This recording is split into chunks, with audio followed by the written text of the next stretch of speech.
Buongiorno a tutti e bentornati sul canale. Oggi siamo nel nostro orticello sinergico e vediamo come fare tutta la stagione estiva con un solo vasetto di basilico.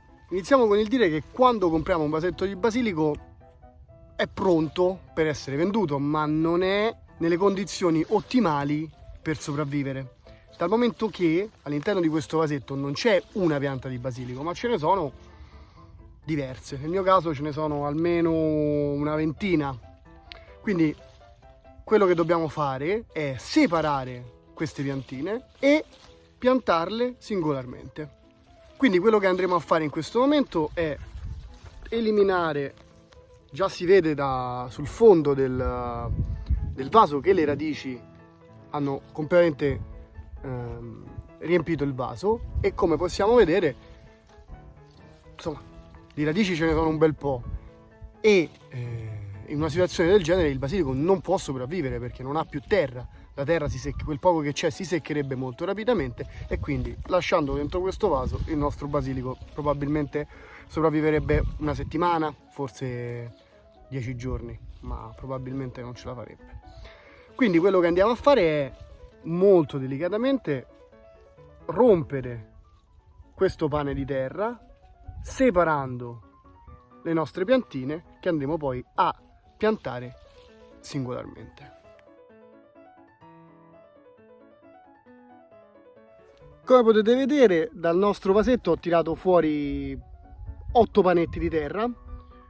Avrei potuto rimpicciolirli ancora di più perché ci sono più o meno almeno 2 fusti per panetto, quindi significa che effettivamente in un panetto ci saranno almeno 2 piante, però anche così dovrebbe andare bene, considerando appunto che io queste piantine le andrò a piantare direttamente in terra. All'interno del nostro orto sinergico il basilico ha una funzione repellente, e quindi lo mettiamo all'esterno in modo tale che possa, come dire, fungere un po' da barriera all'ingresso di insetti indesiderati. Il basilico, diciamo che non ama molto la luce diretta, infatti dentro casa basta anche una finestra illuminata come dire, di luce diffusa. Per questo motivo all'interno del nostro orto sinergico cerchiamo di trovargli una collocazione riparata, che non gli faccia avere luce diretta in continuazione. Infatti in questo momento lo stiamo piantando sotto ai girasoli ed esposto a nord, in modo tale che non prenda luce diretta, e quando la luce diretta invece dovrebbe prenderla, ha sempre un po' di foglie che lo proteggono. Il basilico nell'orto sinergico sta molto bene accanto al pomodoro, quindi glielo mettiamo qua,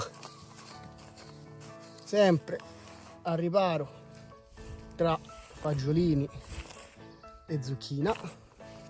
Poi, se durante il trapianto per sbaglio avete delle rotture delle foglie o di un apice, come è successo a me, non vi preoccupate, perché il basilico è molto facile da far radicare, e da una semplice foglia o da un apice possiamo ottenere delle nuove piante. Questo è uno dei modi in cui io faccio in modo di avere tutto l'anno il basilico all'interno del mio orto. Grazie per essere stati con noi, anche per oggi è tutto. Io vi saluto e ci vediamo alla prossima. Ciao!